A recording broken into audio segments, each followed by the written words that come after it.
Em nome do Pai, e do Filho e do Espírito Santo. Amém.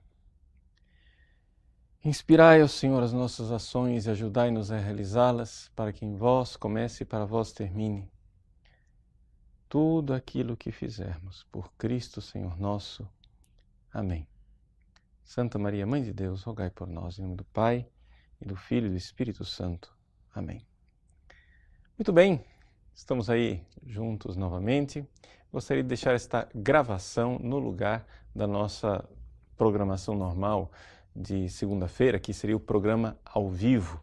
Como eu não vou estar em Cuiabá nessa segunda-feira, então quero deixar alguma coisa para vocês e uma espécie de reflexão.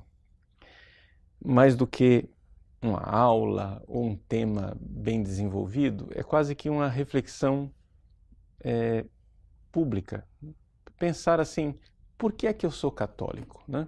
Por que é que eu não aceitaria de jeito nenhum ser protestante? Bom, veja, na realidade, eu quero já deixar uma coisa bem clara desde o início. Os evangélicos protestantes, nesse mundo em que nós vivemos, são nossos aliados políticos. Isso quer dizer o seguinte, que diante de um mundo que quer destruir o cristianismo, não é? Nós nos unimos com os evangélicos protestantes, porque é evidente, ou a gente se une, ou nós vamos ser uma minoria desarticulada. E nas lutas em favor da vida, por exemplo, né? Nós estamos, inclusive, até junto com outras pessoas de outras religiões de boa vontade, como os espíritas, né? Os muçulmanos também, que são contra o aborto e companhia limitada. Bom, só para dizer que não se trata de uma declaração de guerra, ou dizer, nossa, como os protestantes são horríveis, não sei o que, etc. Nada disso. É simplesmente uma tentativa de responder, até para mim mesmo, não é? Aquilo que São Pedro coloca na primeira carta. Ele diz assim, estejais prontos para dar a quem vos perguntar a razão da vossa esperança. Então, a pergunta é, por que é que eu estou na Igreja Católica, louvo a Deus por estar na Igreja Católica e vejo que é uma tremenda perda, não é? Uma pessoa sair da Igreja Católica? Essa reflexão me foi colocada assim a queima-roupa. Eu estava com uma família num almoço e a mãe da família veio dizer que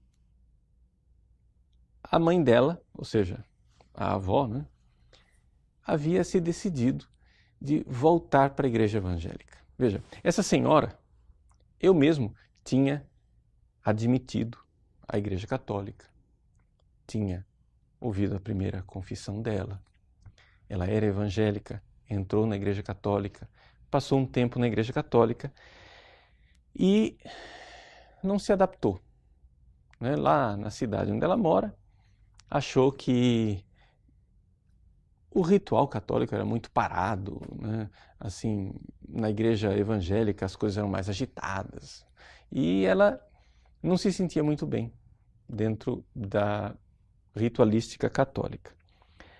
O fato é que ela, então, rezando, disse, Deus está pedindo para eu voltar para a igreja evangélica. E voltou para a igreja evangélica, está frequentando uma igreja não denominacional, etc. Então, esta senhora deu esse passo e a filha veio me perguntar, então, né? A filha com a qual eu estava almoçando. Disse, padre, Deus pode pedir isso para uma pessoa? Deus pode pedir que uma pessoa saia da igreja católica e vá para a igreja evangélica? É claro que a senhora que estava me perguntando isso, ela é católica, né? Mãe de família. Então, não sei se vocês entenderam a geografia da coisa, né? Ou seja, eu estava almoçando com uma mãe de família, cuja mãe, ou seja, a avó, voltou para a igreja evangélica. Mas essa mulher com a qual eu estava conversando, ela é católica. Bom, eu respondi para ela, olha, pode ser que eu esteja muito enganado, mas eu tenho plena certeza que Deus não pediria que uma pessoa fosse para a igreja evangélica. E a razão é muito simples. Os evangélicos jogaram fora todo o sistema sacramental salvífico deixado por nosso Senhor Jesus Cristo. Veja, como é que aconteceu, né, a Revolução Evangélica há 500 anos atrás? Em 1517, né, digamos assim, é a data, é o marco. Então, daqui a 2 anos nós vamos comemorar exatos 500 anos da Revolução Evangélica.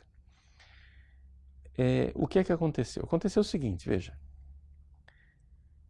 Naquela época, né, a Igreja Católica tinha uma corrupção moral bastante acentuada na hierarquia. O Papa era corrupto, muitos bispos eram corruptos, muitos padres eram corruptos. Então, o que é que acontece? Dentro da Igreja Católica, o que é que nós temos? Nós temos todo um sistema sacramental, os 7 sacramentos,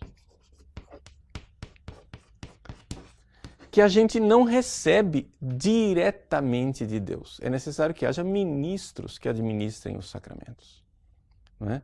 Então, os sacramentos são uma forma que nosso Senhor Jesus Cristo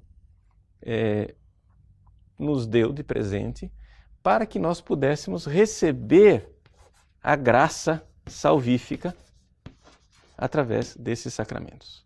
Mas o fato é que estes sacramentos são administrados, não é? Existe ali no meio, existe a realidade dos ministros. Por quê? Nobis fora o batismo, que todo mundo pode administrar, os outros sacramentos eu preciso de um ministro para administrar, não é? E estes ministros, pecadores, corruptos, escandalizavam as pessoas. Veja, eu não estou negando aqui o pecado de papas daquela época, não é? Nós temos, daquela época, o escandaloso Papa Alexandre VI, que teve vários filhos e filhas, inclusive com mulheres diferentes, não é? Uma coisa que a gente só pode se envergonhar e dizer, meu Deus, né? Misericórdia. Então, de repente, está lá. Nós temos essa série de ministros corruptos, corrompidos moralmente, que são o canal da graça imaculada de nosso Senhor Jesus Cristo. Ora, isso foi um escândalo para muitas pessoas. Muitas pessoas tropeçaram nesta pedra, né? Ou seja, esses papas, bispos e padres foram pedra de tropeço. E então, foi bolado um sistema teológico onde tudo isso daqui foi considerado como sendo obra humana. As obras não salvam. O que é que salva? Para eu receber a graça, não é, é necessário uma coisa só, a fé. Então eu tenho a fé e é da fé que eu recebo a graça. Inclusive o batismo, não é? Para muitos destes revolucionários protestantes, não realizava nada. Até mesmo o único sacramento que restou, não é? Que ainda era considerado por Lutero, etc. e tal, houve revolucionários protestantes que levaram ao extremo e disseram, não, nem o batismo transmite a graça. Nenhum sacramento transmite a graça. Só o que transmite a graça é a fé. E o batismo não faz nada. O batismo é simplesmente uma manifestação pública, não é, da sua fé. E é a fé quem salva e não o batismo. Por isso é impossível o batismo de crianças. Por quê? Porque a criança não tem fé. E se a criança não tem fé, aquele batismo não significa nada. Porque, na verdade, o que salva não é o batismo, o que salva é a fé.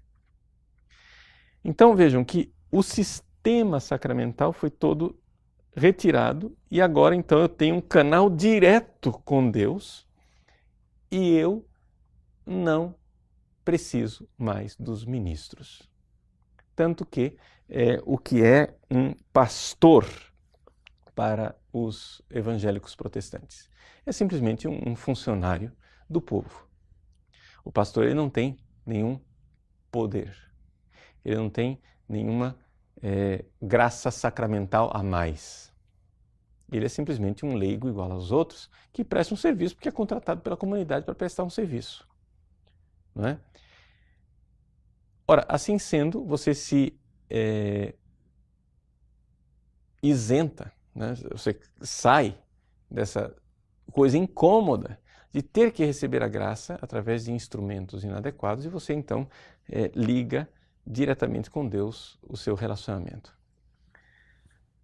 Veja, de fato, digamos assim, resolve o problema teológico, mas não resolve um problema que é o fato de que durante 2000 anos, se você for olhar lá desde os Santos Padres, a Igreja tem um sistema sacramental.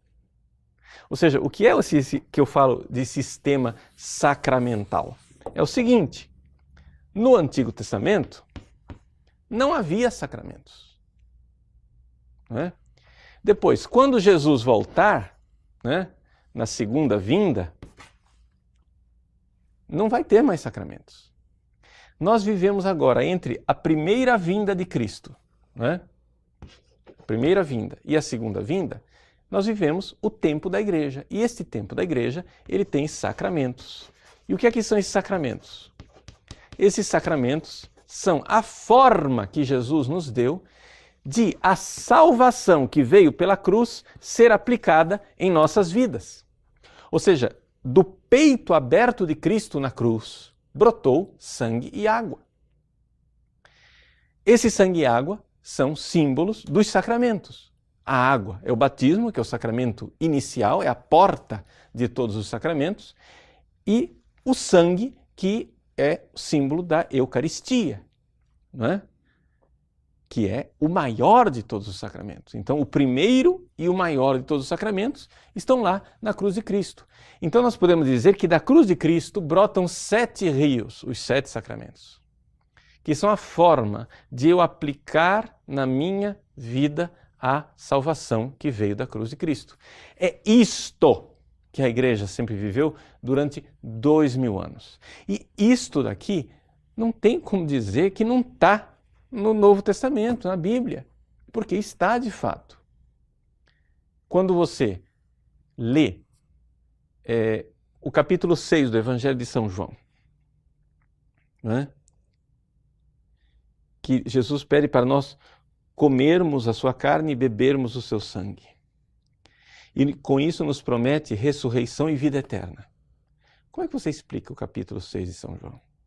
Como é que você explica que, não somente o capítulo 6 de São João, mas a igreja, desde os seus primórdios, viveu constantemente a liturgia eucarística, crendo verdadeiramente que, ao celebrar, né, a Eucaristia, estava recebendo o corpo e o sangue de Cristo verdadeiramente. Pegue os santos padres, né? Leia os padres da igreja, os autores dos primeiríssimos séculos.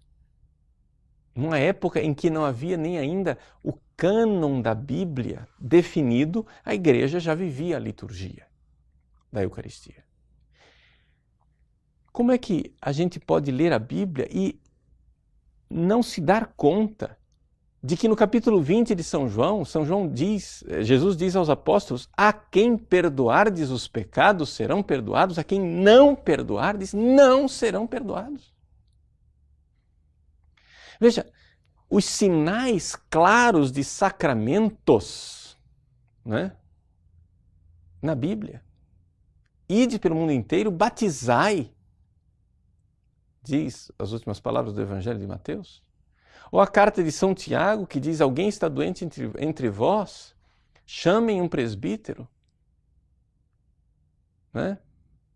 A unção e a oração irão livrar as pessoas daquele pecado, dos seus pecados. Como não ver na Bíblia, por exemplo, nas cartas pastorais de São Paulo, né, em que ele exorta Tito e Timóteo a permanecerem firmes na graça que eles receberam na imposição das mãos, que é a ordenação sacerdotal. Como não enxergar o sacramento em Efésios, quando São Paulo fala da relação entre o homem e a mulher e diz, é grande esse sacramento. E eu falo de Cristo e da igreja. Quer dizer, se você for olhar, a Bíblia tem lá, né, todos os fundamentos dos 7 sacramentos. Aí você vai e olha os primeiros séculos e você vê a igreja vivendo os 7 sacramentos. Agora, depois, por causa de um incômodo histórico, que no século XVI a igreja estava com a hierarquia tão corrompida que você chega e diz, não vou receber os sacramentos das mãos desses caras, não. Não quero saber. Eu quero direto de Deus. Quer dizer, você está, na verdade, inventando uma nova igreja. Então eu não posso concordar que uma pessoa deixe a Igreja Católica e abandone o sistema sacramental de 2000 anos simplesmente porque lá se celebra um culto que é mais legal. Eu não posso achar que isso é de Deus. Por quê? Porque esta pobre mulher que agora vai viver na igreja evangélica, embora tenha sido recebida na igreja católica, se confessada, etc, etc, como é que ela vai agora receber o perdão dos pecados dela? Não é? Eu perguntei para a senhora lá, que estava almoçando comigo, eu disse, como é que nós podemos receber o perdão dos pecados sem a confissão? Não é? Ou só tem um jeito para você receber o perdão dos pecados sem a confissão, é você ter um ato de contrição perfeita, mas o ato de contrição perfeita é uma coisa muito rara, é uma graça muito especial de Deus, e você não pode garantir que as pessoas vão receber isso. Aí ela chegou e disse assim, mas padre, eu nunca ouvi falar disso, eu nunca ouvi falar que eu preciso de um ato de contrição perfeita para perdoar os meus pecados. Onde é que isso está escrito? Onde é que... Não, veja, é a própria natureza das coisas, a pergunta é invertida. A pergunta não é como é que eu vou ser perdoado por um ato de contrição perfeita. A pergunta é o seguinte, como é que nós, não tendo um ato de contrição perfeita, podemos ser perdoados? Porque o que é um ato de contrição imperfeito? Um ato de contrição imperfeita é quando eu me arrependo dos meus pecados, mas não por puro amor a Deus. Eu me arrependo dos meus pecados por medo do inferno, eu me arrependo dos meus pecados porque eu quero ir para o céu, a recompensa do céu, eu me arrependo dos meus pecados por várias razões que não são um puro amor por Deus. A contrição perfeita é eu me arrepender dos meus pecados porque os meus pecados ofenderam a Deus e eu tenho tanto amor por Deus que eu digo, Senhor, mesmo que não houvesse céu, mesmo que não houvesse inferno, eu me arrependo de vos ter ofendido. Essa é a contrição perfeita e este ato sincero que sai do coração é uma coisa muito rara. Mas é somente este ato de contrição perfeita que é verdadeiro amor puro, santo, digamos assim, não maculado. É este ato de amor que nos leva ao perdão dos pecados, não é?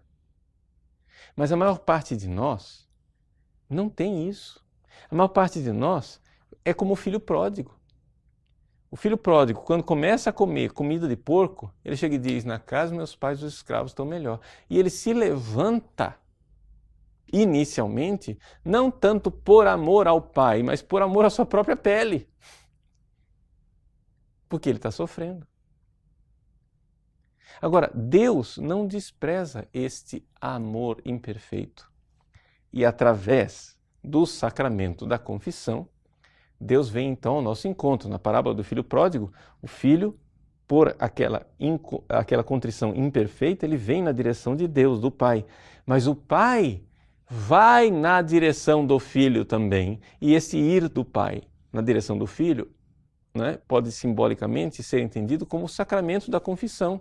onde Deus vem ao nosso encontro e Ele nos dá essa possibilidade de nós sermos perdoados, mesmo que a nossa contrição seja um pouco claudicante, um pouco manca, não é? Então, somente a graça do sacramento é que pode, digamos assim, superar as imperfeições da nossa contrição. Então a pergunta é a seguinte: como é que eu posso estar de acordo que esta pobre mulher saia daqui da Igreja Católica, vá para uma igreja evangélica, porque ela se sente melhor lá naquele culto, se sente mais acolhida, se sente mais em casa, enquanto na paróquia católica a acolhida é fria, ela é anônima, ninguém sabe quem ela é, a missa não tem tanta emoção, não é? Como é que eu posso estar de acordo quando depois esse bem-estar que ela sente no culto protestante não vai dar a ela os sacramentos, os meios seguros de receber a graça? Eu não estou dizendo que a graça de Deus não possa operar numa igreja evangélica. Claro que a graça de Deus pode operar, porque o Espírito sopra onde quer, não é? E as fronteiras da graça de Deus não estão restritas ao sistema sacramental. Nós sabemos disso, senão ninguém se converteria. Quando um pecador se converte, ele é pagão, nunca foi batizado, etc. e tal, ouve o Evangelho e se converte, a graça está lá. Senão ele não se converteria, mesmo antes dele ser batizado. Mas a pergunta fundamental é outra. Você vai dizer, não é que eu esteja negando que a graça esteja lá. A graça opera também nas igrejas evangélicas, mas não há a graça segura. O sistema sacramental nos dá a graça segura, o meio eficaz e certo de receber a graça. E, portanto, eu não posso ficar confortável com a ideia de que uma pessoa vá lá para aquela outra igreja onde ela não vai ter a graça sacramental. Na hora da morte, quem é que vai dar a ela absolvição? Na hora da morte, quem é que vai dar a ela a indulgência plenária? Na hora da morte, quem é que vai dar a ela a unção dos enfermos? Na hora da morte, quem é que vai dar a ela o viático, a comunhão, que é o pão que nos leva para essa nossa viagem para o céu? Então, assim, por que é que eu sou católico? Não é? Por várias razões, inúmeras razões. Mas uma delas, que é o que eu quero apresentar aqui, nessa minha espécie de reflexão, de pensamento, é que aqui, nesta igreja, onde nós, padres, somos tão pecadores e miseráveis, nós temos a mão chagada do Cristo ressuscitado, que se ergue para dizer: eu te absolvo dos teus pecados. Nesta igreja, a Igreja Católica, eu tenho o Cristo que, mais uma vez, toma o pão e toma o vinho e diz: isto é o meu corpo, isto é o meu sangue. E são de verdade, é de verdade o corpo e sangue de Cristo ali presentes.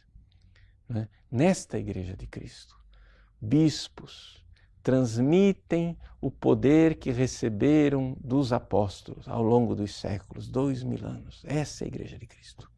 Né? Esta é a Igreja que celebra os sacramentos e que distribui em nossas vidas as graças que vêm da cruz de Cristo. Então, Cristo nos salvou na cruz? Sim.